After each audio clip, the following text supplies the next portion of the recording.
Ella Monroe lived a quiet life in a small town in Ohio. A nurse by profession and a giver by nature, she was known for her gentle demeanor and unwavering kindness. She had never traveled far, never flown on a plane, and had rarely taken time for herself. When her clinic nominated her to attend a prestigious nursing conference in Boston, she was hesitant. But her coworkers insisted it was time she did something for herself. So, with a mix of nerves and excitement, Ella packed her bags and headed to the airport, ready to step out of her comfort zone for the first time in years. As she waited near her gate, sipping lukewarm coffee and holding tightly to her boarding pass, she noticed an elderly man nearby. He looked frail, slightly disoriented, and was clutching a printed itinerary with shaky hands. His suitcase kept tipping over, and he was clearly struggling to figure out where he needed to go. Dozens of travelers passed him by. Some glanced, most didn't. Ella watched for a moment, then stood up and approached him. "Sir, do you need some help?" she asked softly. The man looked up, eyes filled with confusion but warmth. "I think I'm lost," he said quietly.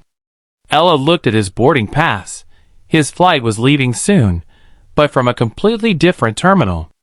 Without a second thought, she said, "Come on, I'll take you." They walked slowly through the airport. The man's steps were small, and he had to pause every few minutes. Ella held his bag, reassured him when he got flustered, and stayed by his side until they reached his gate. When he was finally seated and assisted by airline staff, he turned to her and said, "You remind me of my late wife. She had a heart like yours. Thank you." Ella smiled, her heart warm. But as she looked at the time, panic set in. She dashed back toward her gate, but her heart sank when she saw the sign. Gate closed. She'd missed her flight. Standing alone, disappointed but not regretful, Ella tried to contact customer service. She had no backup plan, no hotel, and no money to rebook. She'd given up her one chance for a career-changing opportunity. But despite the frustration, a quiet voice inside reassured her.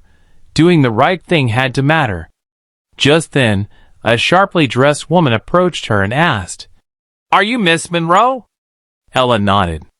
The woman smiled. "Mr. Thompson would like to see you." Confused, Ella was escorted to an exclusive lounge she hadn't even known existed. There, the elderly man she'd helped was waiting. Only now, he stood tall, surrounded by staff and exuding an air of quiet authority. He introduced himself, Harold Thompson, founder and owner of Sky Global Airlines. He explained that every so often, he walked the airport as a regular passenger to see if anyone would notice him, not out of ego, but to remind himself what mattered.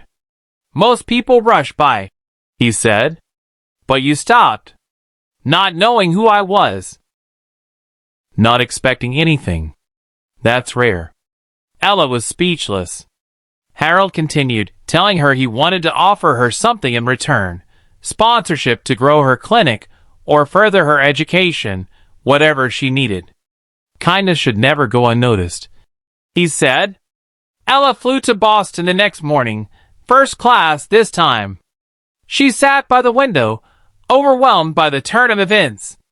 A simple act of compassion had changed the course of her life. In the years that followed, with Harold's support, she opened a mobile healthcare unit that served remote areas across the Midwest.